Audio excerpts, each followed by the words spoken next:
What's going on, everyone? Jeremy here from the Coordinator. I hope you're having a wonderful day.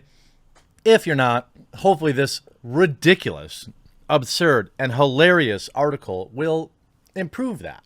Make sure that you click that like button on this video and that you click the red subscribe button right below so you get notified once in a while when I upload. I would greatly appreciate it. Now, the Xbox Series X comes out tomorrow, November 10th.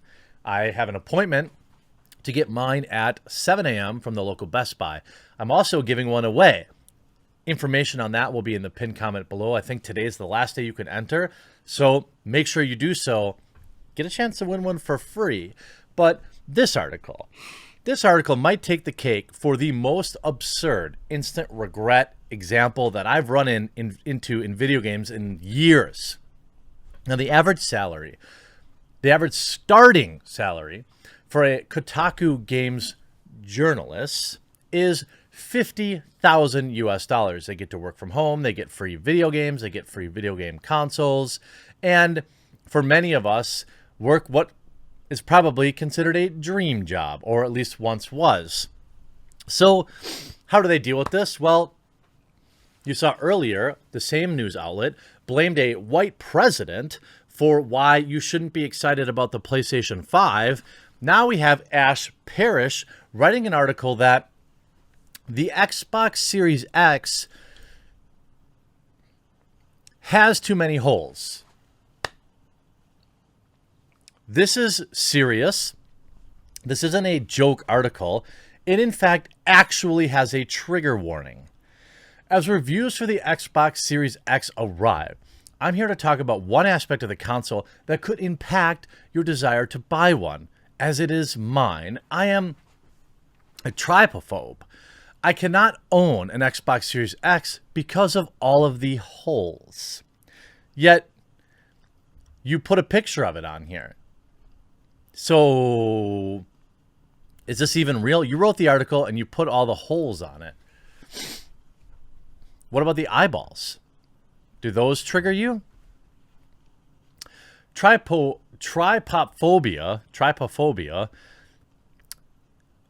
is described as a fear of small holes. Okay. It is not included in the Diagnostic and Statistical Manual of Mental Disorders, so it's not officially even recognized. But it's estimated that 16% of people suffer from it. Bull! 16%? Who estimates that number? People looking for free unemployment checks? Get out of here. Any uniform arrangement of small holes or spaces induces revulsion in me, accompanied by a slight flight response. Common triggers for me are usually organic, but it can include man-made things, such as certain manhole covers, the lotus pods that come with Korean barbecue, or dried in potpourri pine cones, sunflower heads, gauze or bandages, any liquid mixture that bubbles. These are the people reviewing your video game console. How does this person even leave the house? And the top grade of the Xbox Series X. I knew the Series X was going to be in trouble the minute it was revealed. The holes are just big and prominent enough to trigger a response. The Series S is a bit better, since the holes on its speaker are small enough to be obscured when viewed from a distance. Up close, it's still slightly unsettling, but the annoyance factor is more negligible. My response to all those holes is not very strong, so I can continue to work at Kotaku without gagging every 5 minutes. Well, I can't read your articles without having the same response. As our coverage of the cursed console increases, we get closer to a release date, but I don't think I could keep the new Xboxes in my home without prolonged exposure, making me want to throw the console away. I suppose it's a good thing that you get yours for free. In the realm of video games and phobias, I could do a lot worse than this particular one, but the insidious thing about this is my video games can manifest suddenly and in weird, innocuous places. My new desktop computer has a vent at the top. And the first couple of days with it, I was okay. But seeing the holes in my periphery every time I sat at my desk was enough to make me cover the grate up with a sheet of paper. Whoa, it must be a real difficult thing to deal with when you can just toss a piece of paper on something and you're fine. I got skeeved out in games too. Older games sometimes feature certain triggering textures in objects or on walls. For more modern games, a recent example for me is Resident Evil 7. Negative spaces that look like holes can freak me out. You're covering video games for a living. My trypophobia manifests unevenly. Small holes don't always send me over the edge, so I'm okay with things like speaker grates or the mental mesh of my Blue Yeti microphone. But the most electronics are at their penchant for using small holes to vent heat doesn't bother me at all, except this mouse, thanks a lot Fahey, and the Xbox Series X. I can employ similar strategies for the Series X that I did for my computer. I could try to hide it in my entertainment console. Standing the console vertically would also obscure the vent. If I absolutely have to have a Series X, I could make it work. But why should I suffer having a triggering object in my home when I could just own a whole free PlayStation 5 instead? Your move, Microsoft. This is a real article written by a games journalist who makes at minimum $50,000 a year. I'm not kidding you.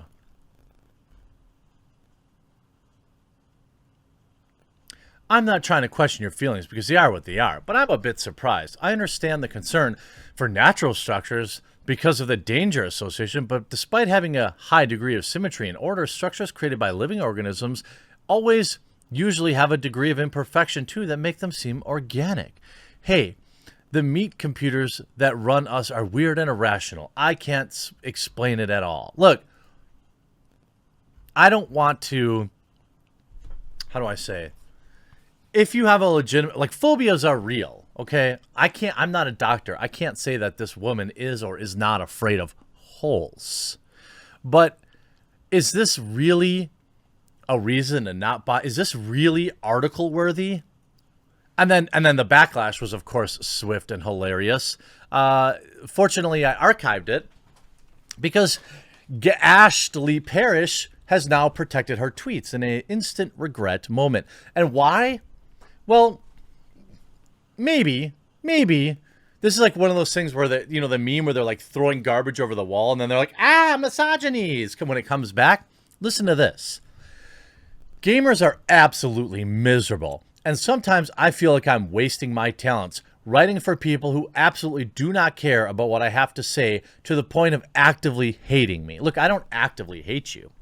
That would be too far. That's not okay. You are a fragile individual who needs help that I cannot provide. But if you're going to write articles about the Xbox Series X console having too many holes in it, don't be surprised if gamers devalue your opinion. Don't be surprised if gamers actively ignore your opinion. And by the way, when people disagree with you, perhaps the best thing to do is not attack them and call them absolutely miserable and censor their name. These are the people that get paid to write about video games. Think about that. These are the people that get paid to write about video games. They censor their own customers' names. And you see, I'm proud of the people who chose not to shut up and write. I'm proud of my colleagues who chose to put the hearts into things they write. Yeah, and you guys can all be proud of each other when you're unemployed, because that's ultimately the direction this goes. If you look at all the former woke writers that left Kotaku, like Jason Schreier, and there's two other ones that left to go to Gita Jackson. They went to like Wired or something like that so they could write more political opinions masked in the Trojan horse of video games. Let's take a look at some of the replies.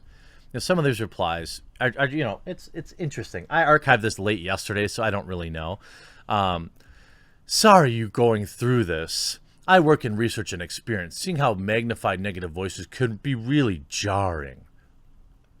What? Why are you attacking gamers? Skin color and pronouns in the bio are not talents, sweetie. That's not my words. That's someone else. This whole thing is hilarious to me. I wonder if this has been updated at all. Let's see. Can I see more replies? Can I actually see more replies? Let's see. Or will it just load more replies? Yesterday it was absolutely full of people hilariously roasting her. And look, I don't like getting personal, but don't act like you didn't ask for this response. That's the most frustrating part of this. You know, people will point at this and say, "Oh, gamers and their harassment campaigns again." What do you mean? She started it. Okay, she wrote a terrible article that got appropriate amount of backlash, right?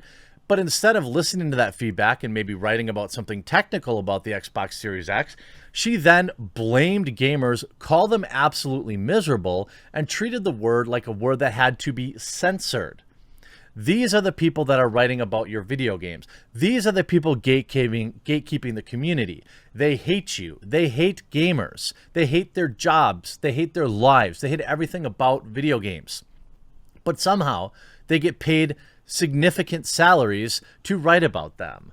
At what point do these people get the hint? I mean, Kotaku, I would be shocked if it made it through 2021 without a major restructure.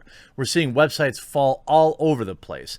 Nobody cares what somebody has to say about holes in a console. That's exactly the feedback you got. And then instead of taking it, you attacked us.